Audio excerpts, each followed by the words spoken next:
এক ঘন সবুজ জঙ্গলে দুজন বন্ধু থাকত, কাঠবিড়ালি আর খরগোশ। খরগোশ ছিল খুবই অলস, আর অন্যদিকে কাঠবিড়ালি ছিল অনেক পরিশ্রমী। অন্যদিকে খরগোশ সারাদিন শুয়ে থাকত বা দৌড়াদৌড়ি করত। কিন্তু কাঠবিড়ালি ছিল পরিশ্রমী, সে কাজ করত আর বাদাম জমা করত তার গর্তে। কাঠবিড়ালি মাসের পর মাস বাদাম জমাতো, কারণ সে জানত কিছু মাস পরেই শীত আসবে। খরগোশ যখন খাবার জমাতো, কাঠবিড়ালি তখন নদীর ধারে ঘুমাতো। তার মনে হতো শীতকাল তো অনেক দেরি, এখন খাবার জমিয়ে কি লাভ। বন্ধু, জঙ্গলে তো কত খাবার পড়ে আছে, খাও দাও আনন্দ করো, কি দরকার এত কষ্টের। তারপরে কি হলো দেখার আগে বন্ধুরা চ্যানেল সাবস্ক্রাইব করো আর একটি লাইক করো, কারণ ভিডিও বানাতে অনেক কষ্ট হয়।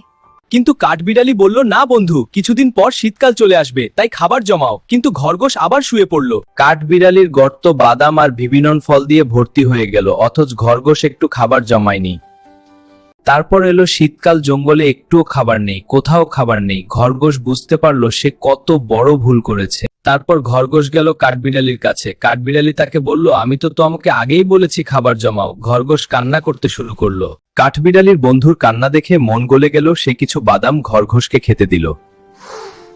বন্ধু, আমি তোমাকে মাফ করলাম, কিন্তু মনে রেখো, জীবন শুধু খেলা আর ঘুমানোর জন্য না, সামনে আসা বিপদের জন্য প্রস্তুতি নিতে হয়।